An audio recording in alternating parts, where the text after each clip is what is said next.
Baik. Assalamualaikum warahmatullahi wabarakatuh. Innal hamdalillah nahmaduhu wa nasta'inuhu wa nastaghfir wa na'udzu billahi min syururi anfusina wa min sayyiati a'malina. May yahdihillahu fala mudhillalah wa may yudlil fala hadiyalah.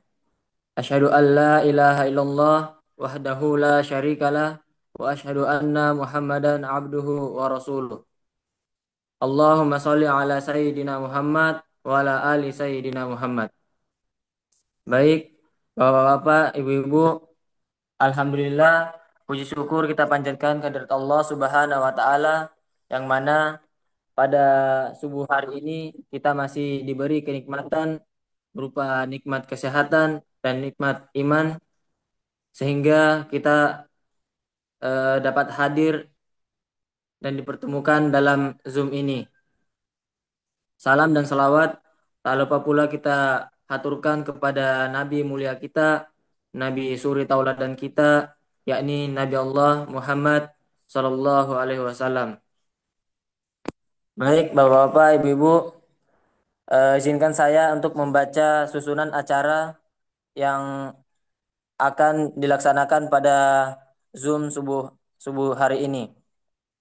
Yang pertama, pembukaan, dan yang kedua, sambutan Mudir Pondok Abdurrahman Ali, yaitu Ustadz Kintoko. Dan yang ketiga, fikih bisnis kontemporer yang akan dibawakan oleh Ustadz Detrandes Yuwana Triutomo. Dan yang keempat, penutup.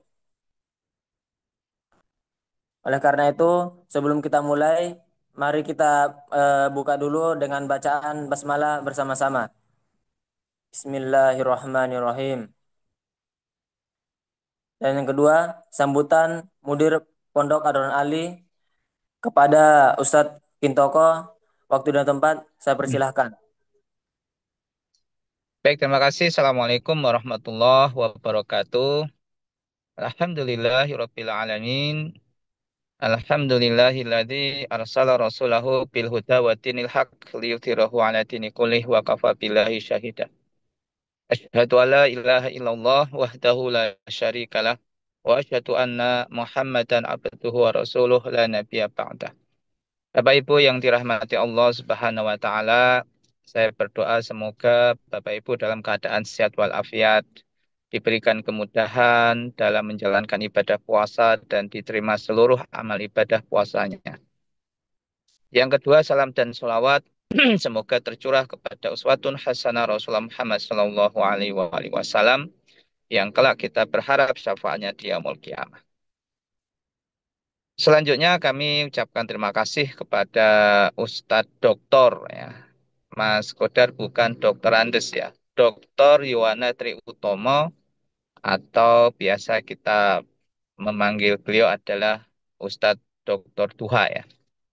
Beliau ini adalah dosen ekonomi Islam di Sekolah Tinggi Ekonomi Islam Hamfara. Hamfara itu kepanjangannya Hadza min Fadli Robbi. Jadi ini sebuah eh, filosofi dan spirit bahwa yang terbaik itu adalah yang datangnya dari Allah.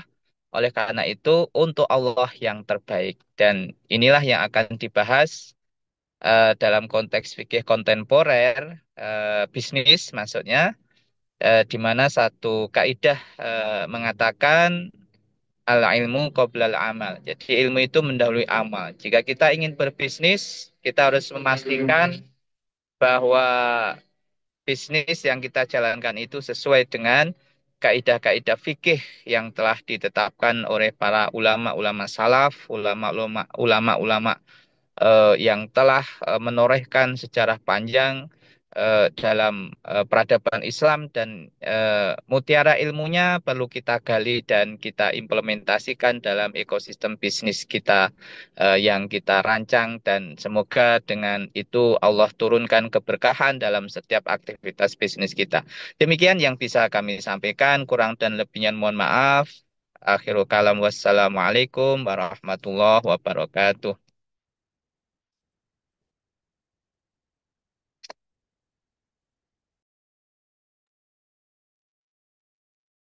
Itulah tadi sambutan dari Mudir Pondok Abdurrahman Ali. terima kasih kepada Ustadz Kintoko.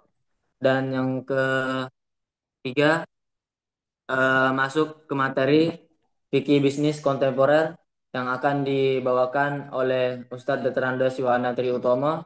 Kepada beliau kami persilahkan.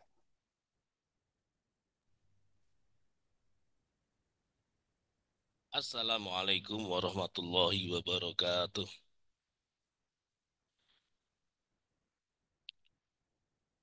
Alhamdulillahirabbil alamin. Wa bihi nasta'inu ala umurid dunya waddin. Wassalatu wassalamu ala sayyidil anbiya wal mursalin. Habibina wa syafi'ina Muhammadin wa ala alihi wa sahbihi wa man tabi'ahum bi isanin ila yaumiddin. Raditu billahi robba wa bil islami dina wa bi Muhammadin nabiyya wa rasula. Rabbi sidni ilma warzuqni fahma. Rabbi syrah li sadri wa yassir li amri wahlul 'uqdatam min lisani yafqahu qawli.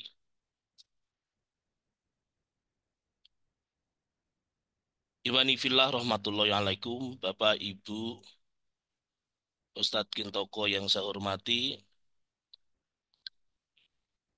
Pada kesempatan pagi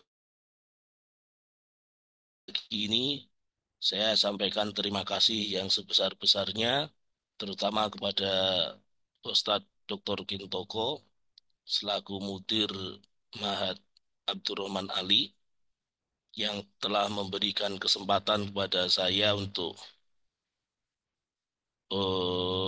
sharing terkait dengan fikih bisnis kontemporer dan eh, kemudian saya siapkan PowerPoint paling tidak kurang lebih ya 25 berapa slide ini? 25 slide. Eh kita tidak langsung ke topik fikih bisnis kontemporer, tetapi saya akan bawakan dulu kerangka umum dari aktivitas kita sebagai Muslim, eh, terutama dalam menghadapi kondisi-kondisi yang serba sulit di akhir zaman, di mana kapitalisme merajalela di tengah-tengah kita ini. Makanya kemudian PowerPoint yang saya siapkan adalah dakwah ekonomi Islam, fikih bisnis kontemporer. Apalagi ini di hadapan para santri Mahat Abdurrahman Ali yang ke depan diharapkan sebagaimana tadi sambutan Dr. Kintoko untuk menjadi inkubator bisnis. Barakallahu fikum. Insyaallah materi ini cocok untuk para santri yang ke depannya menjadi pengusaha-pengusaha muslim. Allahumma amin. Ini tadi sempat disampaikan oleh Dr. Kitoko, sekilas biografi saya. Kemudian pokok pembahasan yang ingin saya sampaikan dalam waktu kajian pagi ini, insya Allah kita nanti sampai jam 6.30 ya, kalau di jadwal ya. Sekarang jam 5.54. Ada 4 topik ya, mungkin nanti diperdalam dengan diskusi tanya jawab jika masih ada waktu. Yang pertama, mengapa harus dakwah ekonomi Islam? Kemudian yang kedua, meneladani dakwah ekonomi Rasulullah Muhammad Shallallahu Alaihi Wasallam. Yang ketiga, melanjutkan kehidupan Islam dengan dakwah ekonomi Islam. Nanti ada 1 slide tentang sekilas metode.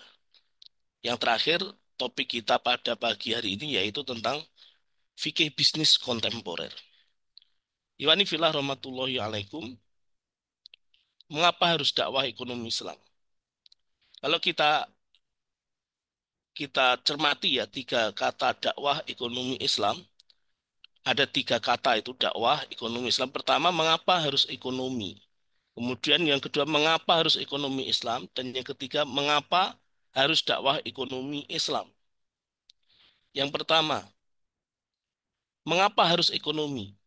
Kalau kita bicara ekonomi, ini sebetulnya kan terkait dengan kehidupan semua manusia, terkait dengan kehidupan kita masing-masing. Manusia hidup, kita ini, masing-masing kita ini hidup, pasti memiliki kebutuhan yang menuntut untuk dipenuhi. Kalau kebutuhan ini tidak dipenuhi, tentu bisa mengundang pada kematian. Apa yang disebut sebagai hajatul udhawiyah itu meniscayakan manusia memenuhi kebutuhan itu. Kalau hajatul udhawiyah ini tidak dipenuhi, maka manusia itu bisa mati. Kemudian, mengapa harus ekonomi? Karena induk kajian dari agenda kehidupan manusia ini semuanya pada ekonomi. Semua ilmu pengetahuan itu ujung-ujungnya untuk memenuhi kebutuhan dan pertahanan hidup manusia. Ya, belajar apapun itu eh, pada ujung akhirnya adalah untuk diamalkan untuk memenuhi kebutuhan hidup manusia. Jadi kalau di Thoriqut Tadris fil Islam itu kan ada belajar untuk menambah keimanan, ya li ziyadatil iman, li ajlil amal dan untuk limu alaja masyakilil insan. Dan itu kalau dirangkum dalam satu kata saja sebetulnya pada ilmu ekonomi, pada ekonomi ini. Bahkan kalau kita lihat sejarah yang sudah masyhur ya, sejak Nabi Adam dan Siti Hawa tinggal di surga itu gara-gara makan buah kuldi menjadikan terusir dan turun ke bumi kan, terusir diusir di ya untuk Allah Subhanahu wa taala juga kan. Itu makan buah kuldi itu, makan itu aktivitas aktivitas ekonomi. Kemudian yang kedua, mengapa harus ekonomi Islam? Nah, Imani fillah rahmatullahi alaikum, setiap kita yang hidup tadi kan pasti melakukan aktivitas ekonomi.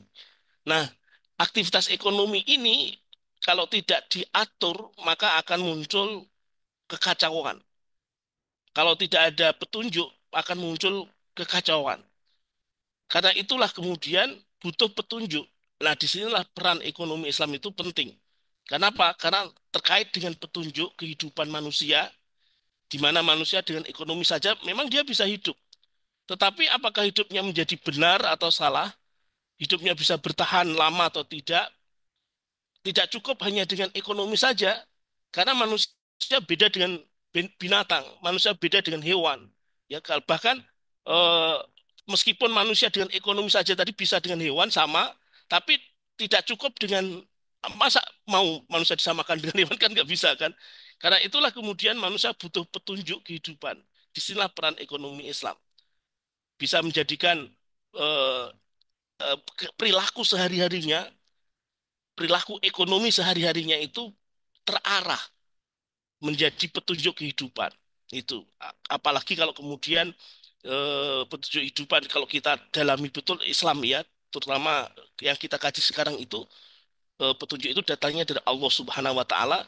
Ya, pada bulan ini, bulan Ramadan ini kan Al-Qur'an turun kan, Syahrul Ramadan alladzi unzila fihil Qur'an hudal linnasi wa bayyinatin minal huda wal furqan. Itu. Nah, selain pada konteks praktis ekonomi Islam itu diperlukan karena sebagai petunjuk kehidupan, dalam konteks teoritis, dalam konteks keilmuan akademik, ekonomi Islam ini bisa menyelamatkan semua kajian mengenai agenda kehidupan manusia dari tipuan sifat rakus manusia, dalam hal ini kapitalisme.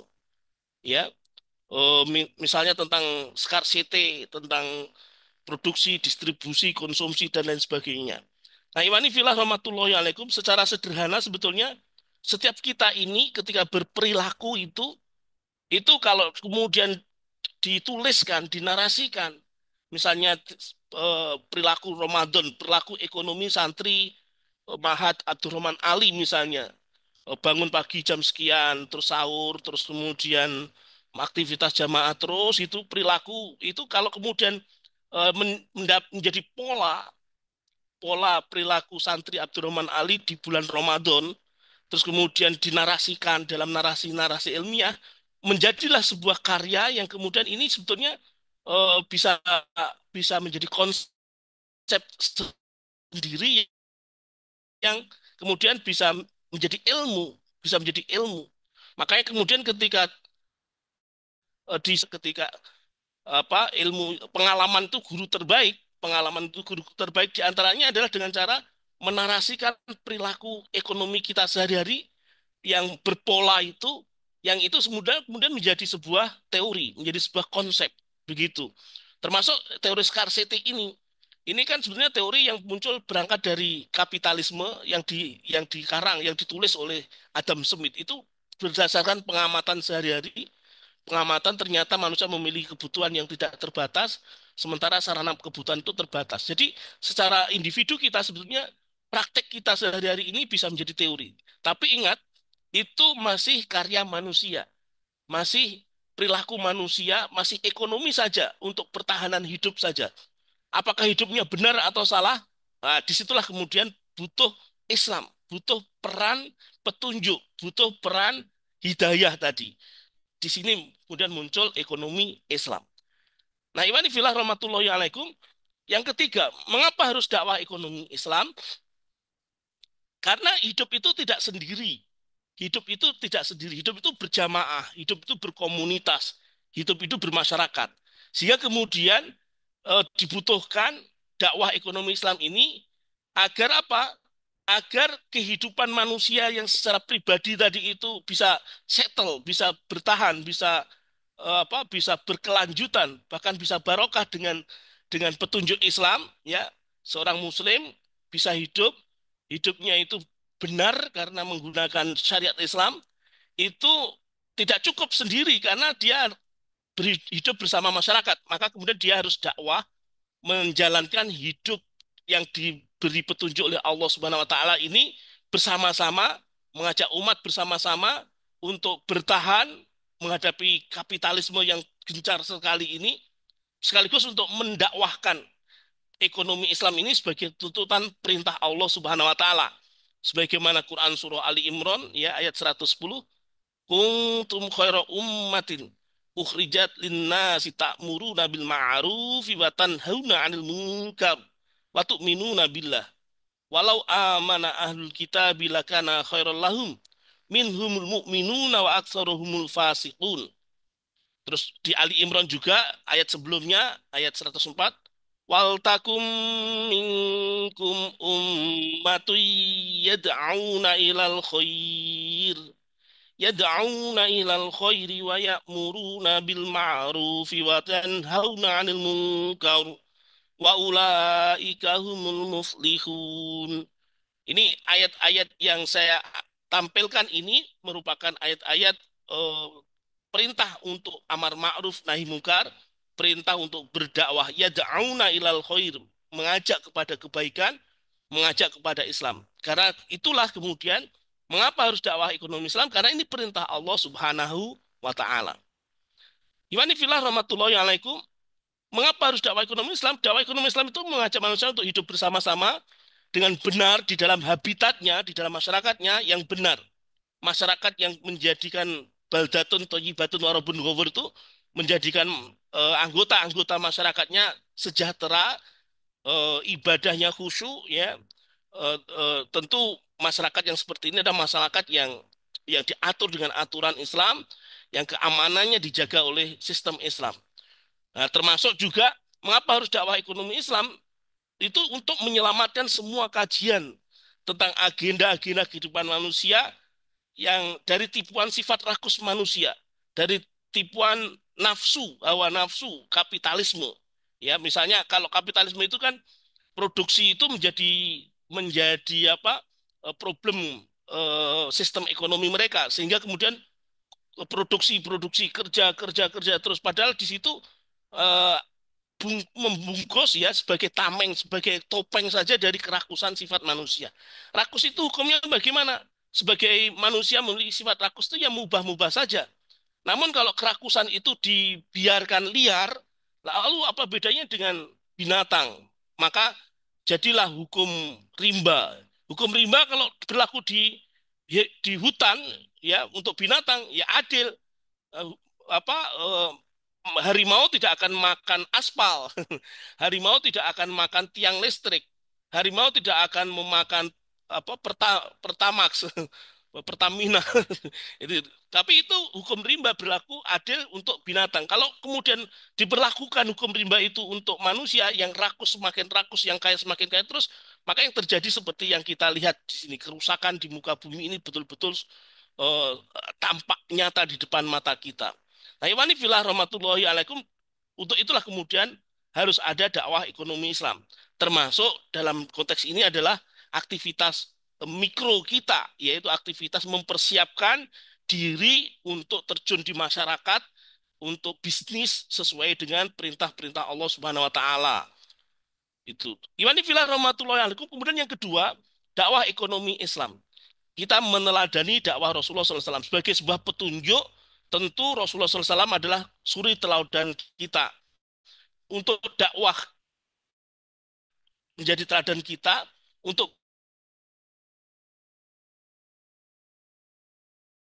bisnis, menjadi kehidupan kita merujuk kepada perilaku Rasulullah Muhammad SAW. Kalau kita meneladani dakwah ekonomi Rasulullah Muhammad SAW, Rasulullah sebagai manusia biasa, dia memiliki karakter jibiliyah yang sama kayak kita. Rasulullah makan seperti kita makan, Rasulullah istirahat tidur seperti kita tidur. Itu aktivitas-aktivitas jibiliyah. Bahkan Rasulullah juga pergi ke pasar seperti kita pergi ke pasar juga. Sebagaimana ayat di Al-Quran surah Al-Furqan ayat 7, wa qalu ma li hadzal rasul ya'kulu ta'ama wa yamshi fil aswaq laula unzila ilaihi malakum fayakuna ma'ahu nadhira. Mereka berkata, orang-orang Quraisy itu, mengapa Rasul ini Muhammad ini memakan makanan dan berjalan di pasar-pasar? Mengapa malaikat tidak diturunkan kepadanya agar para malaikat itu memberikan peringatan bersama dia? Jadi Rasul juga pergi ke pasar, Rasul juga makan makanan. Artinya Rasulullah secara individu beliau juga berperilaku ekonomi juga begitu. Sama seperti kita. Rasulullah memiliki kebutuhan, Rasulullah memiliki keinginan ya. Rasulullah memiliki sifat-sifat jibiliyah yang sama seperti kita. Ini ayat ini sama juga sebetulnya nadanya bahwa Rasul itu juga pergi ke pasar, bahkan Rasul-Rasul sebelum Rasulullah Muhammad SAW juga pergi ke pasar, mereka melakukan aktivitas-aktivitas ekonomi, ya itu. Nah, ini filah rahmatullahi alaikum, kalau kita potret secara utuh untuk meneladani dakwah ekonomi Rasulullah Muhammad SAW itu, maka sebetulnya dakwah Rasulullah Muhammad SAW itu ada dua periode, periode Makkah dan periode Madinah. Kemudian dilanjutkan sampai mendunia ya, dibimbing oleh Al-Quran yang masih turun pada saat Rasulullah SAW masih hidup. Di periode Mekah, amaliyah Rasulullah SAW ada amaliyah taskif, amaliyah pembinaan, dan amaliyah tafaul. Ya, amaliyah taskif dan amaliyah tafaul.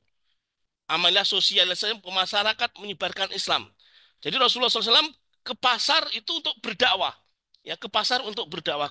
Waktu itu di Quraisy di Arab ya ada pasar Uqad, ada pasar Uqad itu dekatnya Ka'bah. Terus kemudian di pasar Jumatil Jandal itu agak ke bawah ya kalau di peta itu ke bawah ke bawah ke timur mendekati Yaman, ke bawah itu mendekati selatan arah selatan itu selatan timur ya, itu Rasulullah menyeru kepada para pedagang-pedagang yang ada di pasar, menyeru Islam agar mereka melakukan agar mereka bertauhid, agar mereka memeluk Islam, agar mereka meninggalkan, bahkan ada ayat-ayat makiyah yang sifatnya itu mengecam perilaku flexing, perilaku bermewah-mewah pembesar-pembesar Quraisy ya. Alhaakumut takasur hatta zurtumul maqabir. Kalla saufa ta'lamun, summa kalla saufa ta'lamun, dan seterusnya. Terus kemudian kecaman terhadap kapitalisme jahiliyah pada waktu itu. Wailul lil mutaffifin alladzina idzaktalu 'alan nasi yastawfun, dan seterusnya dan seterusnya. Bahkan perilaku ekonomi Rasulullah SAW ketika melihat melihat tradisi Quraisy ya. Kemudian turun surah Quraisy itu liila fi Quraisy ila fihim rihlatas syita wa shaif. Ternyata Rasulullah mencermati masyarakat Quraisy jahiliyah pada waktu itu sudah biasa melakukan ekspor impor, melaksanakan perdagangan antar bangsa. Ya kalau rihlata syita iwa soif, kalau syita itu pada musim dingin pergi ke Syam, ke arah utara, membawa komoditas-komoditas seperti misalnya apa kurma, terus kemudian pakaian-pakaian, pakaian kain-kain dan lain sebagainya, sadel, kulit onta dan lain sebagainya untuk dijual di Syam. Syam itu sekarang itu wilayah Palestina, Yordania, Libanon, dan satunya itu Libanon, Yordania, Palestina, satunya lupa itu. Jadi di wilayah utara itu. Terus kalau Syita Wasoif itu Rasulullah, orang-orang Quraisy ya pergi ke wilayah Yaman, ke arah arah selatan, ke arah Yaman. Kita ingat ketika Rasulullah SAW masih muda ya, ketika usianya baru 12 tahun, ditinggal wafat orang tuanya, yatim piatu, beliau diajak berdagang oleh pamannya, Abu Thalib, untuk ke Syam ini, ke Yaman ini, Yaman ini. Ini membawa barang dagangannya Siti Khadijah. Itu tampak sekali masih muda sudah melakukan aktivitas perdagangan luar negeri, ekspor impor, itu dididik oleh pamannya Abu Thalib. Artinya memang secara pribadi memang beliau disiapkan betul untuk untuk mateng, dan memang ya Rasulullah SAW memiliki keunikan-keunikan sendiri. Itu di Amaliyah Makkiyah, Amaliyah Mekah ya, sebelum hijrah Rasulullah ke Madinah. Kemudian Amaliyah yang kedua, Amaliyah periode Madinah setelah hijrah, beliau kebijakan pertama setelah di Madinah itu membangun masjid. Kemudian mempersaudarakan Muhajirin dan Ansor. Di antara tiga kebijakan fenomena itu salah satunya adalah membangun pasar sendiri. Jadi di Madinah, di Yasrib pada waktu itu sudah ada pasar pasar Yahudi, pasar Nasrani, tapi kemudian Rasulullah membangun pasar sendiri. Yang kemudian sampai sekarang pasar itu sebenarnya masih ada, yang disebut Sukun Nabi, pasar Nabi atau Sukul Ansor. Itu. Nah, ini filah rahmatullahi alaikum. Kalau kita potret sampai sekarang ya, sampai kemudian kita ingin melanjutkan dakwah kehidupan Islam di bidang ekonomi ini, sejak Rasulullah SAW wafat ya, di Madinah, Rasulullah ini merah ini Rasulullah hijrah, kemudian Khulafaur Rasyidin, Umayyah, Abbasiyah, Perang Salib, Utsmaniyah, sampai sekarang ini grafik ini saya buat tahun 2023, selesai saya disertasi sidang terbuka ya. Mohon maaf tahunnya belum dirubah, harusnya 2025, sekarang masih kondisi yang sama. Ini sebetulnya pasar Rasulullah SAW itu, hasil penelitian saya, masih ada baik secara fisik di Madinah, di dekat apa, Masjid Nabawi itu. Kalau seingat saya pas waktu umroh dulu itu di arah arah ke belakang, utara selatannya nggak begitu jelas. Jadi kalau saya menginap di hotel itu sebelah kanannya Masjid Nabawi, itu pasarnya di sebelah sananya gitu, berseberangan dengan masjidnya, dengan arah hotel itu.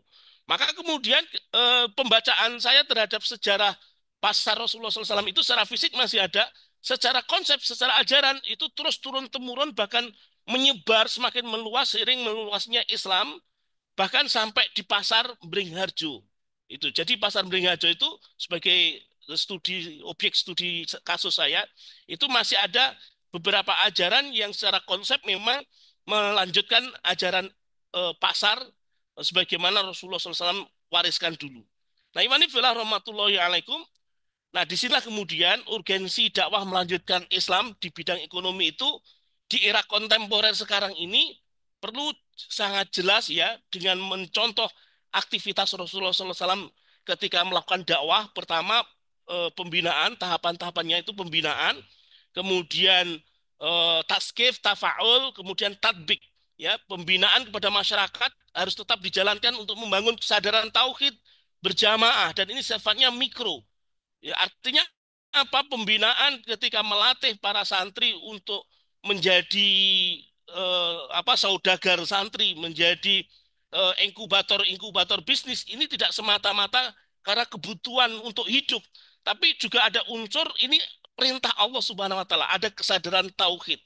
Kemudian dalam wilayah jamaah kemudian bergerak untuk melaksanakan amar ma'ruf nahi mungkar, membongkar kegagalan kapitalisme dan menyampaikan penggantinya berupa sistem ekonomi Islam. Ini sifatnya makro, yang kemudian kalau kita lihat kebijakan-kebijakan makro betapa bobroknya ya pengelolaan perekonomian negeri kita ini ya, Masya Allah ya. Ada Danantara, yang aneh itu Danantara itu kenapa penasehatnya dari Tony Blair itu kan, Masya Allah ya, naudzubillah min dzalik, subhanallah itu. Terus sampai kemudian pada ranah global kebijakan negara menjadi contoh ya secara sistemik. Itu ketika negeri kita ini menjadi negeri yang betul-betul baldatun thayyibatun wa rabbun ghafur. Nah, Iwani fillah rahmatullahi alaikum, ini sekilas istilah-istilah metodologis ya, yang kemudian perlu kita ramu dalam waktu yang sangat singkat ini untuk nanti membawa membawa materi fikih bisnis kontemporer ya untuk kita diskusikan dalam sesi yang sangat singkat ini. Barangkali ada pertanyaan. Pertama, definisi berpikir Islami, al-hukmu alal waqi' min wijhati nadhoril Islam.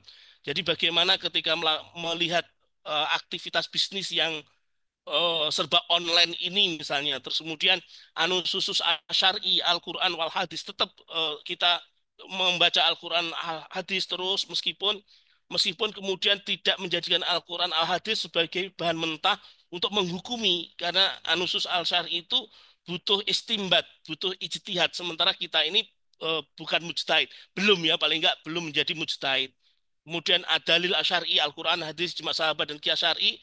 Hukum syar'i, hukum wat'i, ada sebab, syarat, mani, azimah, rusoh, sah, fasad, batil, dan hukum taklifi ya. Wajib, sunnah, mubah, makruh, haram. Ini saya sampaikan sebagai bahan untuk renungan kita, karena saya sendiri sebetulnya masih belajar.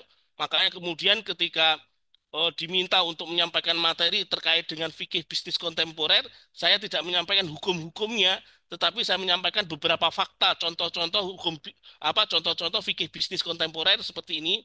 Meski nanti kemudian ada beberapa yang kalau saya tahu saya sampaikan terkait dengan hukum dan lain sebagainya. Karena apa? Karena untuk hukum itu butuh pengetahuan tambahan ya, usul fikih, terus kemudian ada kaidah kuliah, ada kaidah juz'iyah, ada takrif syar'i, termasuk kemudian kalau kita elaborasi dengan epistemologi ekonomi Islam, mayoritas perkembangan bisnis kontemporer sekarang ini rata-rata mengambil pendapat mainstream, mazhab ekonomi Islam mainstream ya. Itu padahal mazhab ekonomi Islam mainstream ini bersinggungan dengan ekonomi kapitalisme, ekonomi konvensional, yang kemudian dicarikan dalil-dalilnya yang cocok begitu saja. Wallahu alam bisawab, ini memang problematik sendiri.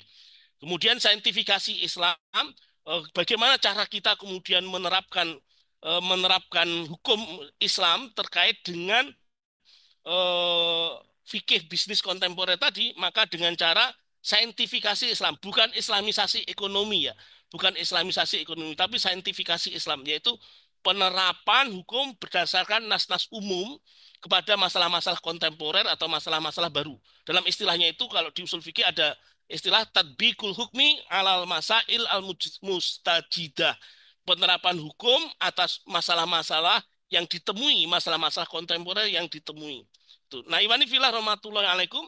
Kemudian kita masuk intinya pada fikih bisnis kontemporer, sebagaimana tadi disampaikan oleh Dr. Kin, bahwa al ilmu qoblal amal ini juga selaras dengan yang disampaikan oleh Umar bin Khattab, ya, khalifah kedua, sahabat Umar bin Khattab berkata, la tabi fi sukina ila man qad tafaqqaha fid din. Janganlah seseorang berjual beli atau berdagang atau berbisnis di pasar kami, kecuali dia yang sudah paham tentang halal haram. Jadi artinya apa? Jangan bisnis dulu kalau nggak ngerti halal haram. Artinya apa? Maka kaji dulu ini halal apa haram, baru kemudian bisnis. Ilmu dulu baru amal. Itu apa? Cara memahami urutan tertib pemahaman kita terkait apa yang tadi disampaikan oleh Dr. Kintoko begitu. Jadi jangan melakukan bisnis sebelum tahu hukumnya ini halal apa haram. Kalau kata Umar bin Khattab, la tabi fi sukina, jangan kalian bisnis di pasar kami, ila man qad tafaqqaha fiddin, kecuali orang-orang yang sudah paham tentang halal haram. Tafaqqaha itu dipahami sebagai frase yang memiliki makna faham halal haram. Fakih, fakih.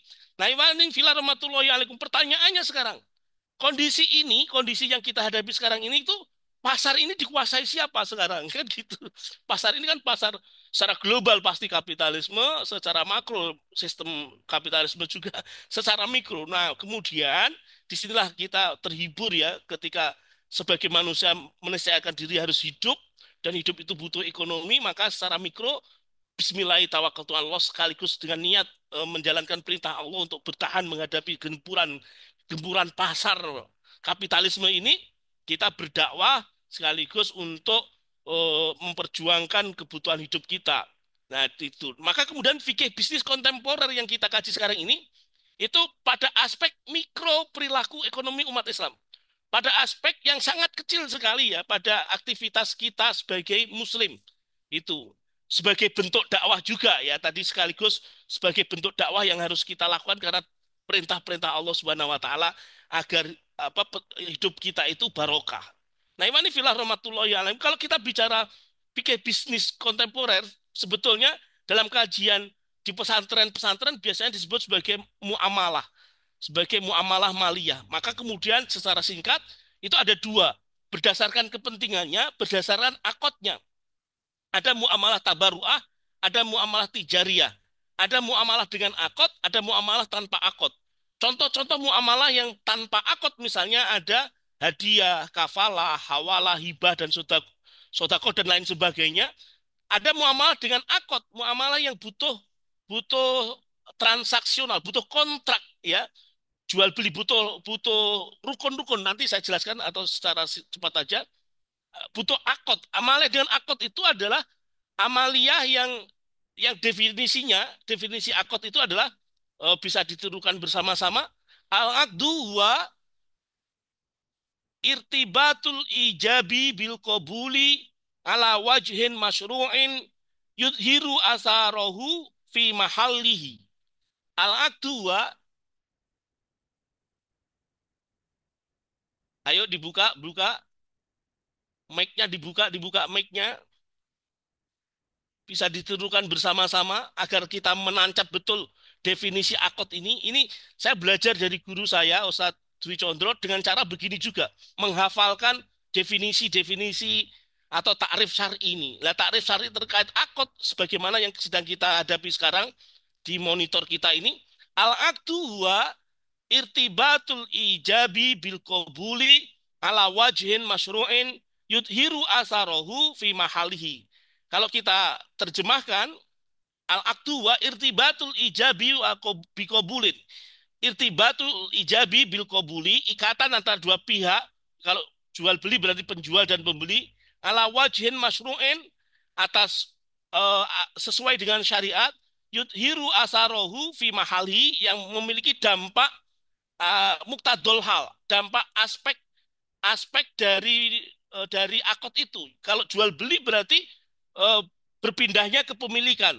Si A menjual HP kepada si B dengan harga misalnya 1.500.000, maka memiliki dampak memiliki dampak dari jual beli itu adalah berpindahnya kepemilikan HP yang awalnya milik A menjadi milik B, itu dengan nilai 1.500.000 tadi. Nah, ini filah rahmatullahi alaikum. Maka kalau sebagai pelaku bisnis secara pribadi tadi ya, para santri Abdurrahman Ali ya, itu harus ngerti dulu akad itu penting ya. Akad itu penting karena sah tidaknya perbuatan kita dalam bisnis itu akad. Maka untuk mengerti akad, rukun akad yang harus dipegangi. Dan akad apapun itu, termasuk akad nikah bahkan, itu rukunnya hanya ada tiga. Akidah ini, mahalul akad, dan sigot. Akidah ini itu dua orang berakad, penjual dan pembeli. Terus mahalul akad itu objek akad, atau makut alaih, yang kemudian apa yang diakodkan. Kalau jual beli berarti barang dan uang. Si A punya barang, penjual punya barang, pembeli punya uang itu. Kalau sigot itu redaksi atau ijab kabul yang menghubungkan statement, pernyataan yang menghubungkan antara penjual dan pembeli, untuk kemudian di situ ada proses tawar menawar, di situ ada proses penetapan harga dan lain sebagainya dan lain sebagainya. Ini kalau kita kaji tidak cukup 1 semester, ini bisa 2 semester, 3 semester sendiri. Secara singkat begitu. Nah, ini filah rahmatullahi alaikum, contoh misalnya jual beli ya. Jual beli saja itu ada 3 macam. Jual beli berdasarkan barang dagangannya, berdasarkan komoditasnya, kemudian jual beli berdasarkan penentuan harganya, jual beli berdasarkan cara penyerahan harga. Itu singkat kata, singkat cerita, kalau jual beli penyerahan harga itu jual beli harga kontan, cash. Kalau COD bagaimana? COD kita lihat dulu.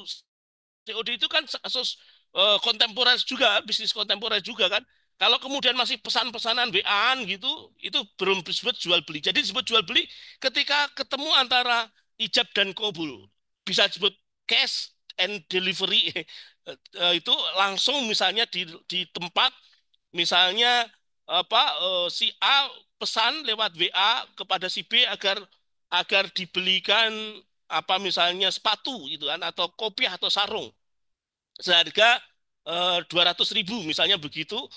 Kemudian tempat akotnya di mana? Tempat untuk serah terimanya di mana? Nah, ketika misalnya di Madukismo gitu, misalnya di perempatan Madukismo atau di masjid dekat Madukismo misalnya begitu. Nah, pada di tempat itulah kemudian disebut jual beli kontan ketika si A membelikan sarung, si B menyerahkan uang itu. Kemudian jual beli harga bertempo. Ini albe muajal asaman, artinya jual beli yang harganya bertempo itu harga kemudian. Ini jual beli kredit. Ya, barang duluan tapi uangnya nanti. Itu jual beli kredit. Kemudian jual beli dengan barang kemudian. Jual beli dengan barang kemudian itu biasa disebut pesan. Ya, pesan uang dulu tapi barang kemudian. Yang keempat, jual beli dengan harga dan barang kemudian. Ini bukan jual beli namanya. Ini baik kali bil kali. Ini hukumnya haram. Tuh. Nah, ini filah rahmatullahi alaikum, secara singkat saja karena waktu kita terbatas. Contoh-contoh akad dalam fikih kontemporer, misalnya akad dalam perbankan ya, ada murabahah, ada ijaroh, mudorobah, musyarakah, wadiah dan macam-macam. Ini harus hati-hati betul karena bersinggungan dengan riba dan sangat kuat kepentingan bank untuk mendapatkan keuntungan dengan cara markup tertentu, apakah dengan cara administrasi dan lain sebagainya, perlu pendalaman fakta betul. Terus kemudian akad dalam keuangan investasi, ada istilah sukuk obligasi syariah, ada istilah takaful asuransi syariah. Ini fakta-faktanya harus kita detailkan juga.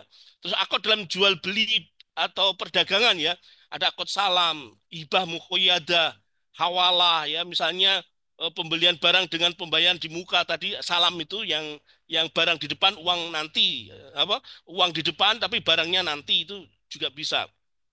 Akad dalam teknologi digital ya, jasa perwakilan dengan upah, misalnya dalam e-wallet ya, fintech syariah, apa GoPay dan lain sebagainya, macam-macam ya. Jual beli online ya, misalnya seperti seperti tadi di di Shopee, di di Shopee, kemudian apa Tokopedia dan lain sebagainya di marketplace ya. Jual beli, contoh-contoh transaksi online ya, misalnya jual beli atau misalnya marketplace ya, Shopee, Tokopedia, Lazada dan sebagainya. Kemudian ijaro atau sewa software misalnya Adobe, Canva dan lain-lain. Terus kemudian investasi syariah, pembiayaan, ada fintech syariah, terus kemudian dompet digital, pakai kris misalnya, ya e-wallet, infak di masjid dengan kris dan sebagainya. Jadi banyak sekali seiring dengan kemajuan teknologi, bahkan uang pun juga direkayasa menjadi e-money, ya e-money atau fintech, financial teknologi. E-money itu misalnya kok hilang ya, yang hanya digital saja, bentuk uangnya itu hanya digital saja. Wallahu alam biswab, mungkin itu yang pengantar diskusi kita pada pagi hari ini. Waktu dan tempat saya kembalikan ke Mas Moderator. Terima kasih. Wallahu alam biswab. Tafadhol maskuro.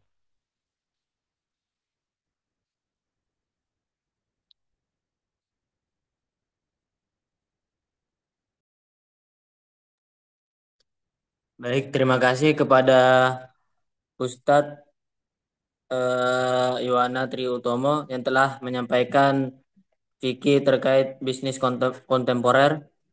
Semoga apa yang beliau sampaikan dapat pahala dari Allah Subhanahu wa taala dan semoga dapat menambah wawasan pengetahuan ilmu kita. Selanjutnya kita eh, masuk ke acara yang keempat yaitu penutup. Mari kita tutup dengan bacaan hamdalah bersama-sama. Alhamdulillahirrabbilalamin. Sekian dari saya, kurang dan lebihnya mohon dimaafkan. Wabillahi taufiq wal hidayah. Assalamualaikum warahmatullahi wabarakatuh.